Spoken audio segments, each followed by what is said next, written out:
cash moves everything around me. Green, get the money. Dollar bill, yo. Cash moves everything around me. Green. What's up, you guys? Today's recap is on November 12th, 2020. Today in the pre-market watch list that TD Ameritrade provides to me, there weren't too many movers. I think there were only like 3 stocks that I kept an eye on. Let's see which ones I'm keeping an eye on. Pretty much just going into the list here. PDD is one of them. They had earnings today, but they are a Chinese-based company, so I wasn't too confident trading that. Let's see what else. PLTR is one that I add to my list as well. mRNA is one that I add to my list today to watch.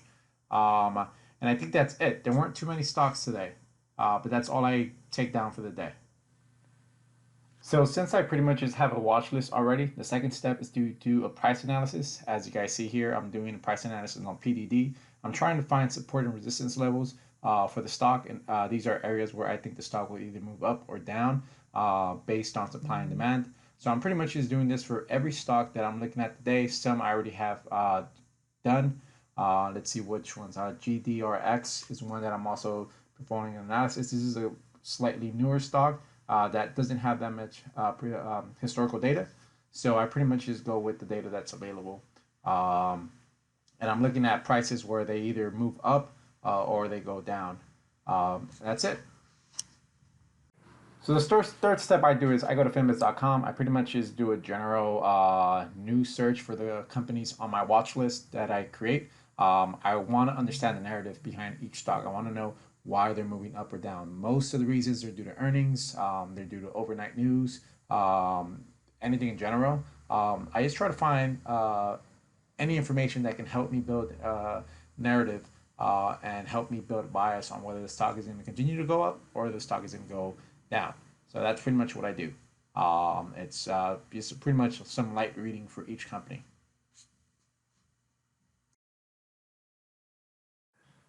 So the next and final step is to trade your game plan. Today there weren't really good stocks to look at this morning, but I did want to trade something because I did manage to get up so early, even despite going to sleep super late. GDRX is one of the stocks I'm looking at. However, I don't trade it mainly because the bid and the ask spread is pretty wide. RVLV. This is a stock that I try to short, but it doesn't allow me to because there's no shares available to short. So I completely disregard this stock for the rest of the day. The market on the right side looks like it's selling off. So here I'm just pretty much just playing the waiting game. I'm looking at the stocks that I, jotted down on my watch list. To see, if anything exciting happens, but nothing exciting happens with the stocks that I was looking at. So I look at airlines. I do a quick 500 short here because I see the market selling off. So I think, airlines are going to sell off too, but it doesn't really generate me that much profit. mRNA doesn't work out either. PDD. This was a stock that I should have shorted. However, I didn't take the risk because the bid and the ask is pretty spready. LUV, so I made $31, but I reshort again thinking it's going to sell off because the SPY on the right looks like it wants to sell off, but then the SPY overall, the market starts gapping up. People are buying the dip. So I pretty much just look at LUV again. I think I take another trade on LUV. GDRX, I don't do anything with this stock. So I short again right here thinking the market is going to sell off, but it doesn't. It completely goes against me. I have a stop around 42.40, and it completely goes above this price. So right now I'm pretty much just trying to think of an exit strategy. I know my decision on this stock is wrong, so at this point it's just trying to end the day with a loser, but not a huge loser. So I'm just waiting for the stock. I see the market sell off again on the SPY, so I think the stock is going to come back down, and this is when I get out of my position for a $50 loss, which isn't so bad because I could have lost about 150 if I would have not been patient. Let's see what's next on my watch list. So for my watch list, the stocks that I was keeping track of for the day weren't moving. I see that the market is selling off, but I think it might bounce. So here I'm looking at BABA. BABA was not on my original watch list, but BABA tends to, go up and go down with the market. So I tend to buy here 200 shares because I have a support level of 268 and 19 cents. I think buyers are going to step in and push the stock higher, and it does go higher for a bit, but this stock has moved so fast that I completely missed my exit, and then ultimately, it starts tanking. The market on the right, the SPY tanks, and Baba is tanks. I have a tight stop loss because I know if this stock moves, is going to move down heavily, and I want to protect my profits that I earned the day before and the prior week. I want to protect my profits because that's all that matters to me, right? And it's all that should matter to you guys if you guys are trying to trade. Protect your profits. It's okay to take losers. So here I took a loss of $227, and that's it. I end my day. Um, So now that the market is closed, I pretty much just want to show you guys on how to properly manage losses. Losing money is part of day trading. It's like, being a boxer. You're going to get hit, but the important thing when you're a boxer is to not get knocked out. Also with Baba, also with day trading, you don't want to get, completely wiped out. If you take a loss, it's okay. Tomorrow's another day. But this is the reason why it's important to respect your stop losses, right? When I was trading Baba, it was around here, and the stop loss, was here at 267. So I think I bought the stock around 268, and I took a loss of $1 and like 10 cents or 20 cents, I mean. And I ended up getting stopped out around here in this big red candle. So I took a loss of $227. But let's say, I was naive and I didn't respect my stop loss, and I wanted to ride the stock throughout the day.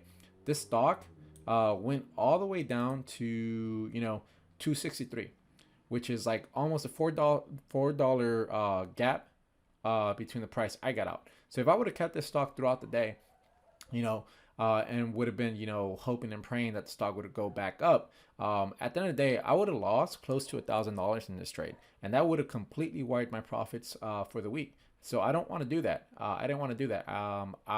Something that does help me keep track of how to manage my losses is I have this Excel format right here, pretty much, and each day I take it day by day, right? So for the first week of November, I made $606. This is something that I keep. Second week, I was up before this loss of 155, and I'll tell you why I lost 155. Because I did make another trade that I didn't record, but I'll go over it in a second. But starting the day today, I had a profit for the week of 573.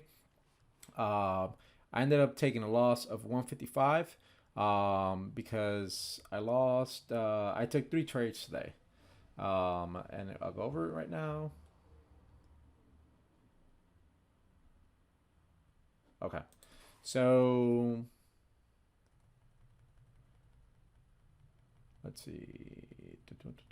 Okay, so Baba, I lost 228 in Baba, and I lost $50 in LUV. But then I take UAL. I took it as a long, and I made $123. And then after this, I decided to stop trading because I just didn't feel like the market was like, it wasn't really a good day to trade today.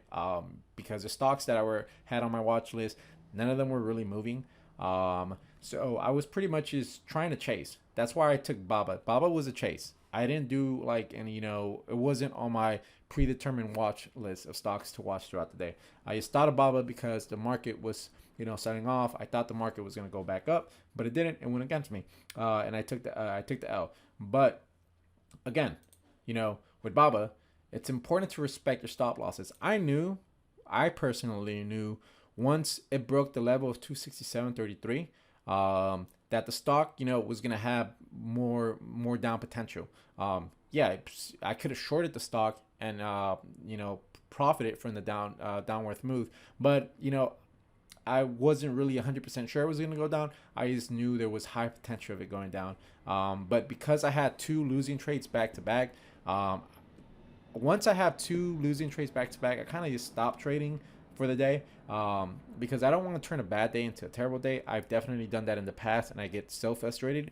The name of the game is to stay alive in the market and protect your profits. You always want to protect your profits. And going into the week, going back to this chart, I knew I had already had $573 in profit so far on Thursday. But Thursday, you know, I lost 155. So trading tomorrow, right? Trading tomorrow, Friday, which, you know, I'll make another video about, the max loss that I would take is probably $200 because I don't want to completely wipe out my $400 that I made for the week. I'm willing to risk $200. So tomorrow, you know, that it's Friday, I have to be a little bit more careful with trading stocks. So there goes Baba. Respect your losses, because if you don't, you know, if I would have never respected this loss and I would have never got out, and I would have kept it throughout the day, hoping and praying that it would go back up. It did go back up. You know, I could have sold around here and I would have made a good amount of money, but I didn't know that. You know, the market was selling off right here. So it went down all the way to 263. So again, that's a $4 price difference from when I got out. That means, you know, I was already down $200, but I would have lost $800 more. So this could have been $1,000, easily $1,000 loss, and I would have been furious, right? And you don't want to do that. You don't want to put yourself in those situations. It's okay to take hits. You know, it's okay to take hits when day trading. It's okay to take losses. Make sure you cut your losses fast, and don't let your losses eat most of your profit. You know, because I've done that, and that's the most frustrating thing ever. So the next trade I did take, UAL. I didn't record this one because I kind of stopped recording because I thought I was done for the day. But so this stock was playing around. You know, the market was selling off, but airlines were definitely not selling off. So I think I bought somewhere around here, and I wrote the stock, you know, for a little bit for a profit, $123. And then after this was my final trade. I was okay with losing $115 to the day. Tomorrow is a brand new day. I still have some profit for the week, so I'm pretty comfortable. And then that's pretty much the conclusion. And something I want you guys to remember when you're day trading, especially if you're a new day trader, is your goal should not be to, you know, make a lot of money from the beginning, because you're not going to make a lot of money from the beginning. Your goal should be to stay alive. If you lose all your money trading, you won't be able to play again. You won't be able to trade again. And there's plenty of trading days in the future. So don't take losses like, you know, to the heart. It's part of the game. And that's pretty much it. Hope you guys enjoy this video.